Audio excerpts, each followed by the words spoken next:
Abraham had listened to God, and it had been credited to him as righteousness. His listening, believing, and obeying had given him right standing with God. He had relationship with God Almighty.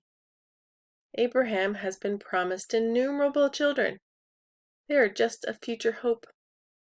In his current situation, what he sees with his eyes is that he has no children. He knows he's getting older too. He's about 85. His eyes and human understanding are telling him something's wrong. He may not have vocalized it, but he's well aware of God not fulfilling his promise.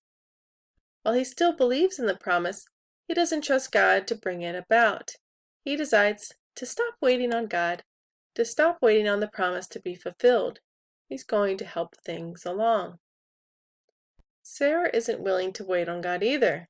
Sarah has the bad idea to have Abraham take her maid Hagar to have a child with. He does, and she does have a baby. When she's pregnant, Hagar stops acting humbly toward her master, Sarah. Sarah is jealous and angry. It's been shown that Sarah's the problem. She's the reason they haven't had children. At least, she thinks that it's been shown. Sarah's having all sorts of feelings and breaks down and treats Hagar harshly. The baby is named Ishmael. God hears. He is a child of Abraham and receives the promise of growing into an innumerable people. However, this isn't the promised child, for the promised land. It is spoken over him that his people will always be against others, and others will always be against them, not a people of peace. This turmoil was brought into the world because Abraham listened to the voice of another instead of the voice of God. He had listened, he had obeyed, he had been blessed.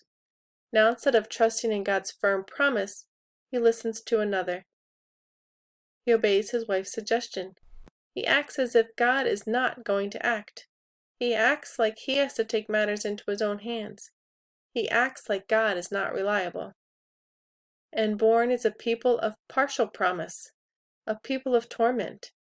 Ishmael has Abraham for his father, but he isn't chosen by God. He has the blessing of becoming a great people, but misses out on the promised land, missing out on being called the people of promise, on being called God's chosen people. It all started with listening to the wrong voice.